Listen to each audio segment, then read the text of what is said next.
जय माता दी दोस्तों, आने वाले करवा चौथ व्रत के लिए आप सभी माताओं बहनों को ढेर सारी शुभकामनाएं।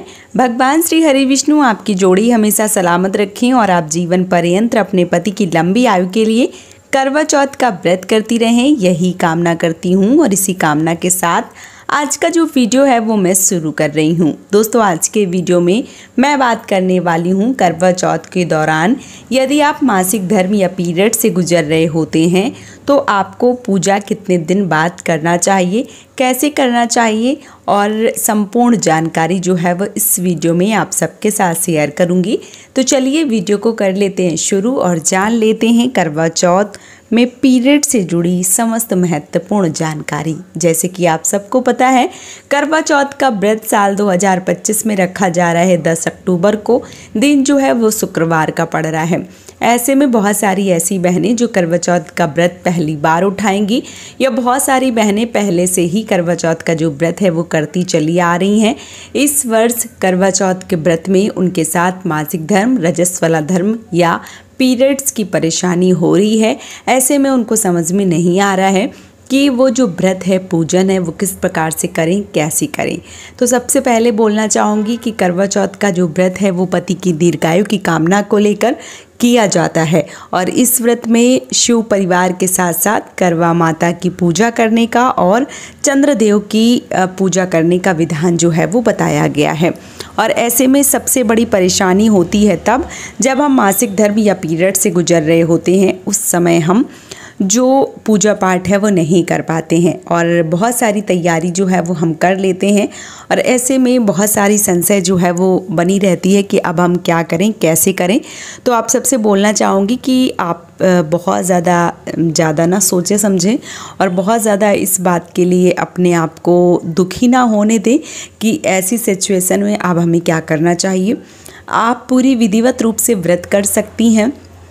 जो पूजा है वो नहीं कर सकती हैं, जो अपने शरीर से पूजा, अपने हाथों से पूजा है वो नहीं करके आप किसी दूसरे के हाथों से पूजा पाठ करवा सकती हैं या आप मानस पूजा कर सकती हैं और जो व्रत है वो पूर्ण कर सकती हैं, पति की पूजा कर सकती हैं और चंद्रदेव के दर्शन कर सकती हैं, उनको प्रणाम कर सकती हैं।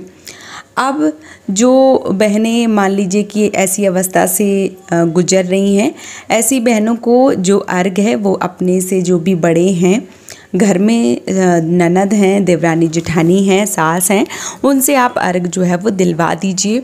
और ऐसी स्थिति है कि घर पे कोई नहीं है तो आप आसपास पड़ोसी जो भी आपकी सहेली हैं, मित्र हैं, उनसे आप जो अर्घ है वो दिलवा सकती हैं। यदि आप बाहर प्रदेश में रहती हैं जहाँ कोई नहीं रहता है, आप फ्लैट में अकेले हैं, तो ऐसी स्थिति में आप अपने पति के हाथों से भी अर्घ दिलवा सकती हैं।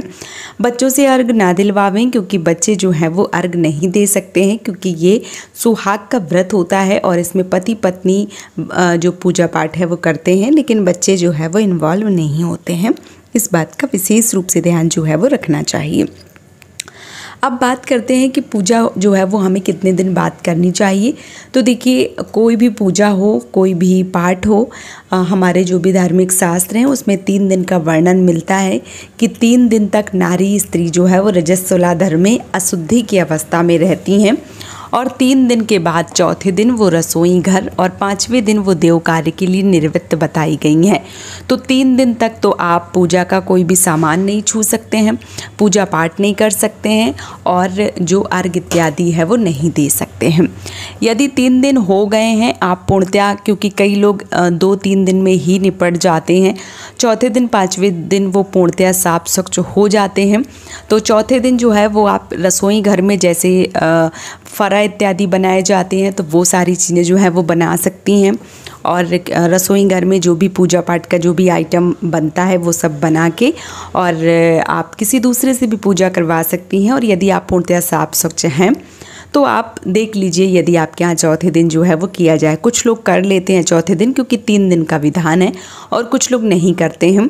यदि आपके यहाँ विधान नहीं है तो चौथे दिन बिल्कुल भी ना करें। पाँचवें दिन आप पूर्णतः साफ स्वच्छ हैं, क्योंकि शास्त्रों में भी पाँचवें दिन का वर्णन है कि पाँचवें दिन आप पूर्णतः साफ स्वच्छ बताई गई हैं और देव कार्य के लिए निर्वृत्त हैं। तो पाँचवें दिन आप चाहें तो चौकी लगा के पूजा करें, चाहें तो आप चंद्रदेव को अर्घ दें, पति की पूजा करें, संपूर्ण कार्यभार जो है वो आप जो है वो कर सकती हैं, क्योंकि पाँचवें दिन जो है वो पूजा हम कर सकते हैं।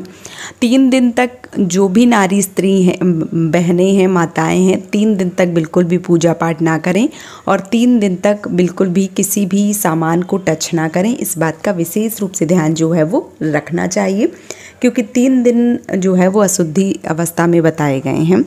और जैसे बहुत सारी बहनें हैं जिनका 5वां दिन है और वो साफ स्वच्छ नहीं होती हैं, तो प्रश्न करती हैं कि दीदी 5वां दिन है, मैं साफ स्वच्छ नहीं होती हूँ, तो आप बिल्कुल भी पूजा पाठ ना करें। क्योंकि जब आप साफ स्वच्छ हो जाएं, 6 दिन में, 5 दिन में, 8 दिन में जब आप साफ स्वच्छ हो जाएं, तब आपको पूजा पाठ करना चाहिए।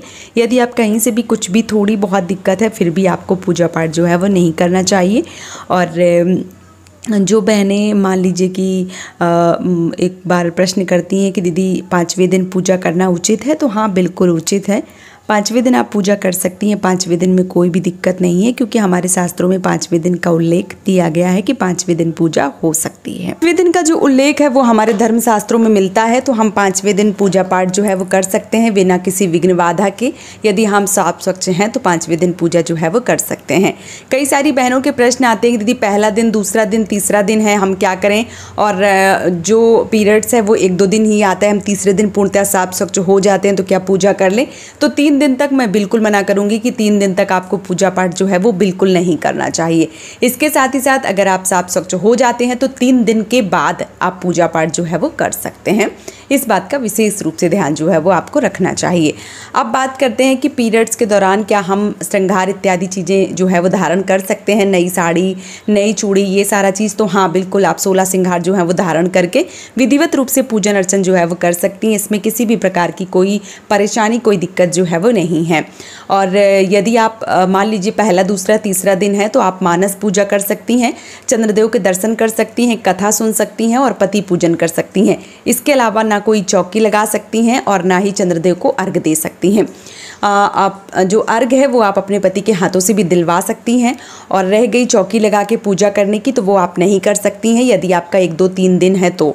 और जो कथा है वो आप अपने पति के मुख से भी सुन सकती हैं, जो मान लीजिए पोथी है वो पढ़वा सकती हैं, या आप चाहें, अभी सोशल मीडिया के ज़माने पे मैं भी कथा जो है वो डालती हूँ और पोथी से पढ़कर ही डालती हूँ। आप चाहें तो मेरी कथा जो है वो भी सुन सकती हैं और ऐसा फील कर सकती हैं जैसे आप स्वयं कथा जो है वो कह रही हैं या स्वयं कथा जो है वो पढ़ रही हैं। तो मैं किताब से, पोथी से जो कथा है वो सुनाती हूँ और बहुत जल्दी वीडियो जो है वो आएगा, तो आप सब सुन सकती हैं। तो आप सबको ये जानकारी कैसी लगी है आप हमें ज़रूर बताइए। और आप सभी माताओं बहनों को करवा चौथ व्रत की ढेर सारी शुभकामनाएं। आप सब यूं ही हमेशा करवा चौथ का व्रत रखें, अपने पति की दीर्घायु की कामना को लेकर यही कामना करती हूँ। और इसी कामना के साथ आज का जो वीडियो है वो मैं समाप्त करूँगी। यदि आपको वीडियो पसंद आया है तो चैनल से जुड़ जाइए, चैनल को सब्सक्राइब कर लीजिए, वीडियो को लाइक कर लीजिए, क्योंकि मैं कथाएँ और ट्रेंडिंग टॉपिक जो भी व्रत त्यौहार आते हैं उन पे, इसके साथ ही साथ खाटू श्याम के उपाय जो हैं वो इस चैनल पे आते हैं। तो यदि आपको वीडियो पसंद आ रहा है तो चैनल से जुड़े रहिए, चैनल को सब्सक्राइब करके, वीडियो को लाइक करके। आज का ये वीडियो मैं यहीं पे समाप्त करूंगी। बहुत जल्दी मिलूंगी एक और नए वीडियो के साथ में। तब तक के लिए जय श्री श्याम दोस्तों, राधे राधे।